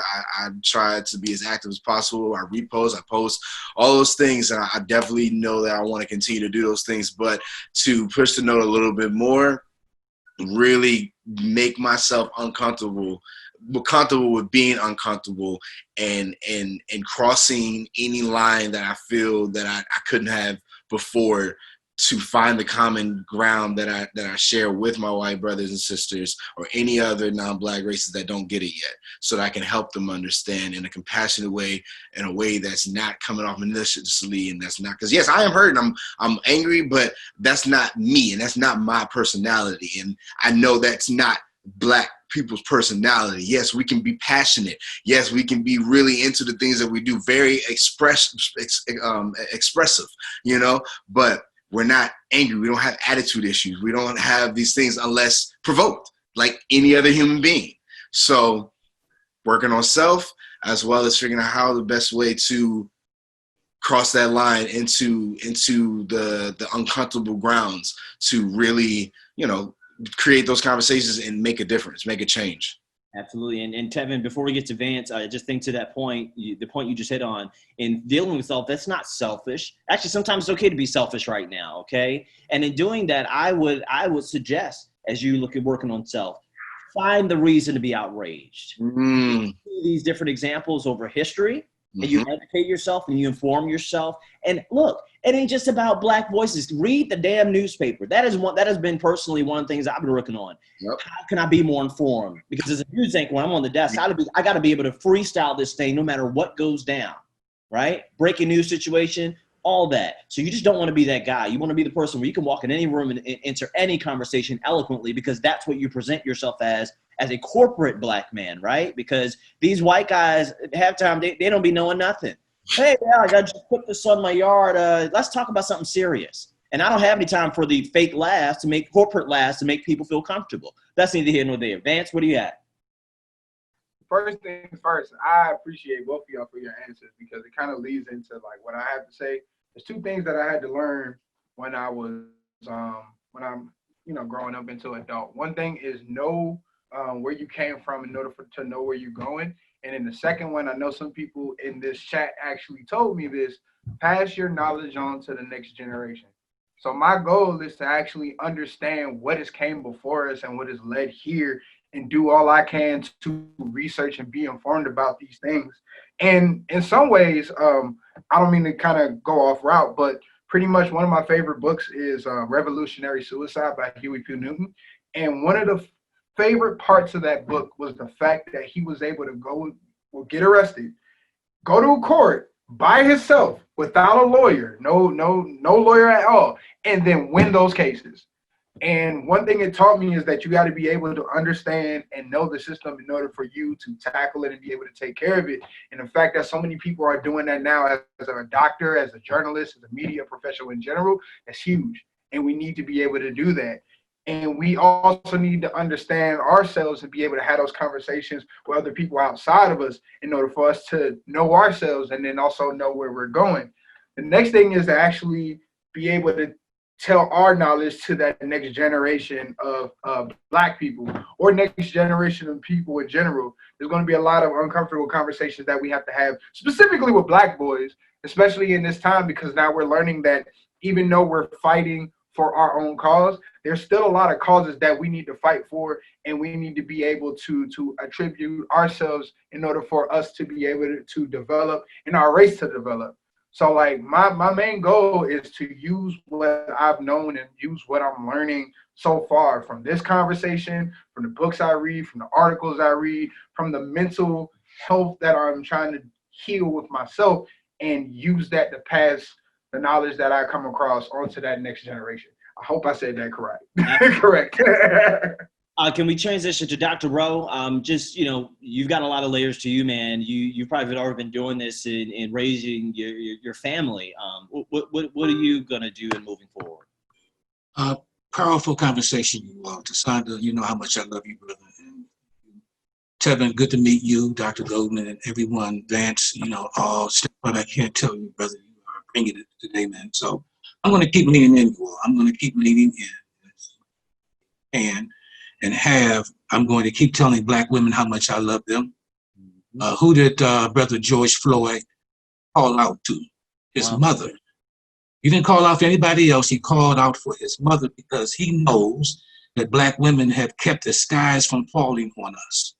He knows that Black women have basically been there for us. I'm going to keep telling Black women how much I love them. I'm going to keep telling Black children, young people, how much I love and value them. I'm going to keep through the Black Mental Health Alliance because we're going to keep highlighting the excellent plays in our playbook, that the genius that we have in our community, from Dr. Asa Hilliard, Dr. Frances Cress Welsing, Dr. Joy DeGruy, we can go down this long list of Dr. Naeem Akbar, Dr. Haki Malibuti. We have so many brilliant Black men and women in this profession who have given us the plays for our salvation. We have to go to our playbook, not their playbook, in order to save ourselves and to lift up ourselves and to honor ourselves. So I'm going to keep doing that. I'm going to keep telling Black men to go see a therapist. Yep. Every Black man should be in therapy. Yep. Given what we've been through, Black women will go. They will find a way to seek their some relief from some of this. Not enough of them, because they want to save all of us. They have that superwoman complex. But I'm going to basically tell Black men to go see a therapist and Black women to engage in intentional self-care. I'm going to keep putting that message out. And then I'm going to also tell Black men each and every day, given what we saw with Brother George Floyd, to take 9 deep breaths every single day. Because that represents 1 minute for every minute that he had to lay there without breathing. And so I've got to keep that message going through my work, through my writings, through my journaling, whatever I use. And I'm also going to tell Black men to put on, when you are meditating, meditate every day and put on John Coltrane, Gil Scott-Heron, Marvin Gaye, J. Cole. Go down that long list, put on these powerful songs that has been able to, that has allowed us to make it over mountain after mountain and to find again and come back to the center of us. We have everything we need, Black folks. We just have to basically decide that our lives truly matter this time. Black lives, Black minds truly matter. And I'm going to keep pushing that message until my last breath is gone. Amen, brother. Amen to that. And to transition to Dr. Golden, I think Dr. Rowe put it perfectly. For all Black women, we love you, and we know that we need to do better in uplifting Black women and our younger Black women, and also navigate just the idea of making sure that we hold our white counterparts accountable, even our friends who are white, and having them understand that anything they do that is detracted from the cause is not friendship and is not in the name of activism. I just would love to prompt you with that, given, because I feel like you've had probably the most transformative experience in just a week's time as a medical professional, but also channeling who you are as a Black woman. So I'm interested to learn just how you plan to go forward. Yeah, so I've been reflecting on that a lot. And I think that for all the platforms that God has given me, I'm going to use each of those to really facilitate change in those organizations. So not just let's make sure we have a council kind of thing, but let's actually make sure we are implementing the right policies, approaches. How are we hiring? How are we looking at people? How are we advancing people? I'm going to really use that platform because I feel like in all the organizations that I'm involved in, my scientific organizations, my professional organizations and where I work, that there's a captive audience listening. And so when people ask me, what do we need to do? Then I'm going to tell them exactly what it is that we need to do. And also, and really work with our white allies to make that happen. And so a book that I would recommend if you all haven't read it, and my son read it as a part of one of his African American studies classes, and it was really transformative for me, was it's White Fragility by Robin DiAngelo. Many of you have probably read that, but that was my summer reading last summer, recommended by my son, Andrew Golden. But that book has been so powerful that I've given it to all the leadership that I work with to read. And so because I had given it to them last summer, when all of this happened recently, for them, it was like, oh, and recognizing that people who are being sensitive is sort of the white fragility that's making people uncomfortable. So sort of using that platform to say, okay, well, how can we move from the discomfort to making meaningful change? And that's how I'll be focusing. Amen, my sister. And I will continue to pray for you in that fight, because again, I have so much more respect for all of you on here, but especially Dr. Rowe and the layers by which comes with you all, and Dr. Golden, the layers as a Black woman, a medical professional, all the things that we really need to fix here. To Dr. Rowe's point, we have all the tools. We got to figure out how to mobilize, organize, and educate even our own people, because, man, what do they say? The most dangerous man in America is a confident, educated Black man. Okay? Come on, Stephon. That's right.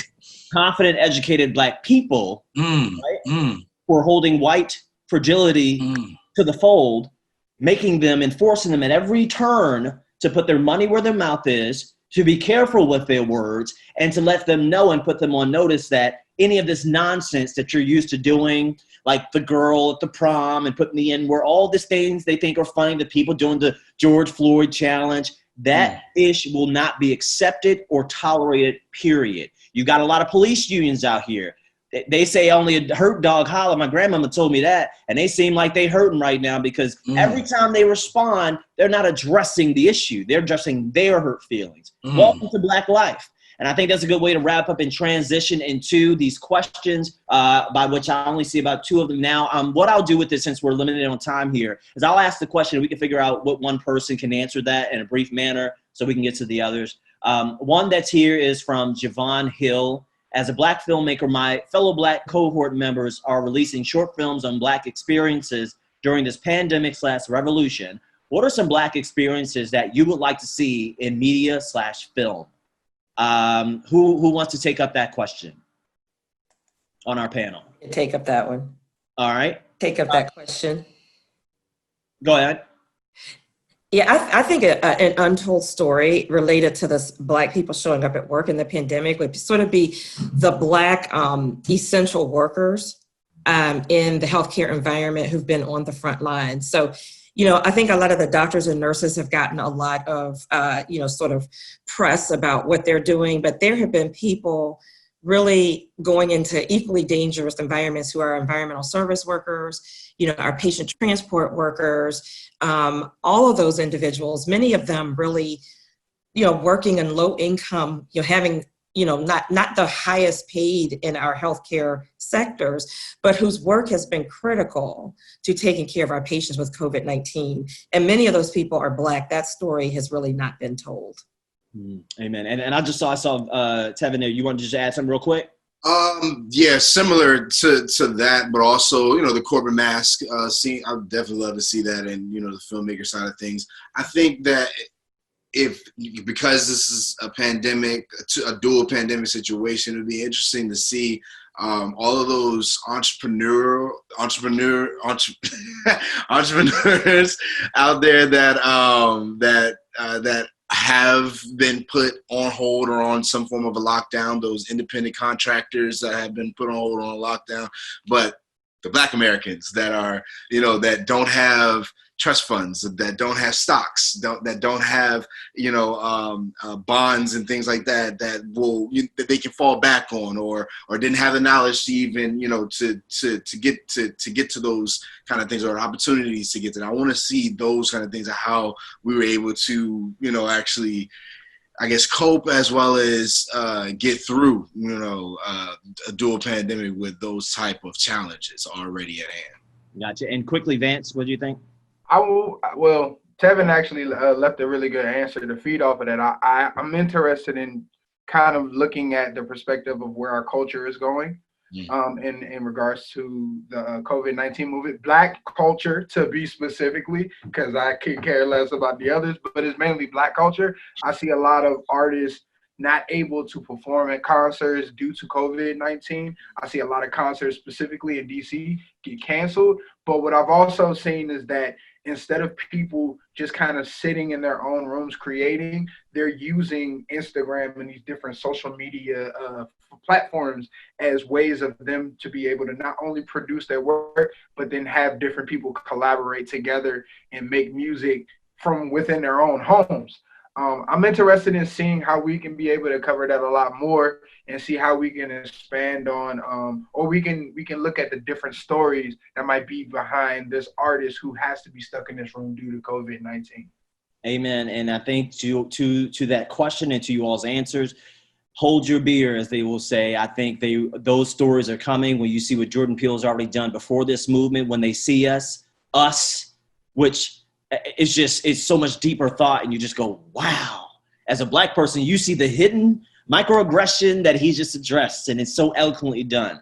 So the next question from Sister Nikki Mayo, she said, you can't pray everything away. Amen to that. What can our Black churches and mosques do to support Black men navigating COVID-19 and Black Lives Matter? I want to pose that to Dr. Rowe and Tsanonda for that, because I feel like you guys would give eloquent answers in that regard.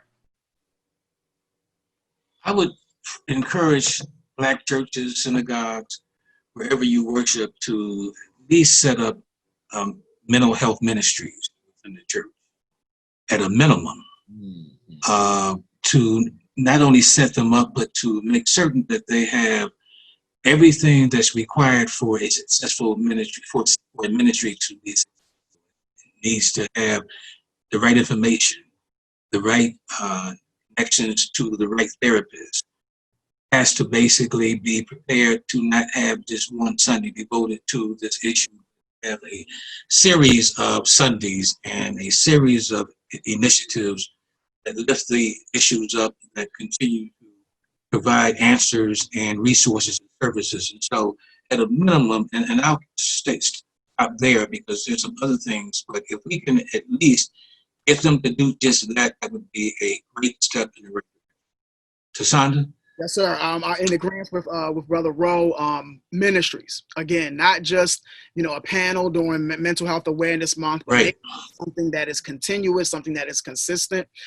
Also, just honestly, just allowing those churchgoers, those mosque goers, to understand that part of faith and part of prayer is allowing other resources to come in and help. So again, just because you're going to see a therapist does not mean you have lost your faith. It doesn't mean, right. I mean, that is huge. Just allowing that to be something that is consistent and that understanding to be pervasive throughout churches, mosques, or whatever your spirituality is. It does not mean that you have lost your faith. It just means that God or Allah has allowed a resource to come across your path. Take advantage of it. Take good advantage of it. And if there are churches out there who basically would like to know how to do that, contact us at the Black Mental Health Alliance. There's enough information that we have at our disposal that we would love to share. Any and everybody who basically is looking to set something up or to do something or to take that very important. I think you got to reinvent the wheel. There's a lot already in place, and we are more than happy to share that with any and everybody. And I just want to piggyback just one last point to add to that part of it. Yeah, no, prayer is not the only thing that will, give the answers, but you got to get in that book. You got to read your word. You got to read the Bible. You got to ask the questions to the ones that that are more Bible savvy, you know what I'm saying? And so they can help you get through it or find those passages. But the Bible literally has every situation that we are going through from beginning to end. So the answers are there. If you need help interpreting, seek it. But that's the full circle right there. Everything that you guys are talking about, as well as praying, as well as knowing the word. You got to read whatever your word is, for you and your belief, but that you got to get in that word.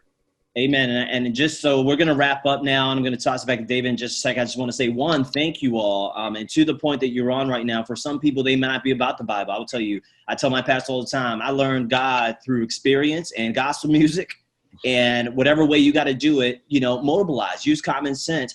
And to questions that we won't be able to answer here is talking about how do you address your white friends, because people are tired. I'm tired too. I had 7 conversations about race in a week, and I'm like, but I got to, right? I got to.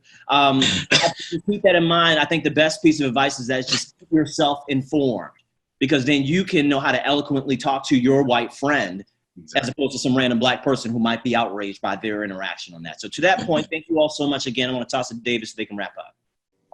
Stephon, thank you so much. And you're the very first person I want to thank for doing such a great job handling this, navigating all of this and bringing it on to to everybody and keeping this conversation exactly where we need it to be, especially the way things change from the time we plan this to the time we actually turn this thing on and start it. So thank you again, and keep up the great work there in Louisville, and keep your head down and stay safe, and keep the mask on and everything. And again, obviously, thank you to all the panel for devoting your time and donating your time to doing this today.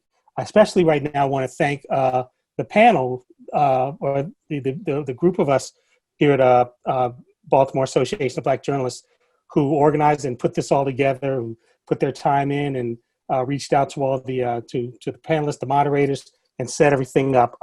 Vance Brinkley, one of our panelists today. Thank you so much. Brian Waters, I'll give everybody a shout out. There you are. Thank you, Brian. Henry Kennedy III. Henry, say hello to everybody. And of course, Tremont Lucas. Tremont, you're there. Thank you so much for everything. And of course, our president, who is always there, has always been all-star in the beginning and has guided us, even when she says, nah, you black men got to do this on your own. And nevertheless, she stays in anyway to hang in and support us. President of the Baltimore Association of Black Journalists, Nikki Mayo. Thank you again, as always. And now I'm going to hand it over to Tremont, who's going to tell us what is up next on the national stage on Inspire Black Men. Yes, thank you, David. And of course, thank you to our panelists who took the time out to be with us today. We greatly, greatly, greatly appreciate you. And to our supporters and members, thank you for also being here. We appreciate you. I see a lot of Morgan State, HBCU folks in here. Thank you so much. Hey, all right, let's go. To Nikki, thank you for supporting as well. To what David said, you've always been a big help and big support. So I really, really, really appreciate it. And finally, he's not a pastor, but today he was definitely preaching a word today. He even had to wipe a sweat. Stephon, thank you. We appreciate you. Thank you. Thank you. Really, really, really, really. He deserves, yes, a big round of applause in the church organ. Thank you. The information in the chat for the next discussion, which if you want to watch it, it's the National Association of Black Journalists' main Black male media project, and it's titled How They See Us. It's going on right now at 2 o'clock. And it's basically just an amplified version of what we just got finished talking about, but on a national level. They have panels like Wesley Lowry, who is in there as well. So if you would like to take a part of that, please, please, please feel free. The link is in the chat. Also, do not hesitate to reach out to us. And for those of you who said you want to join BABJ, please feel free.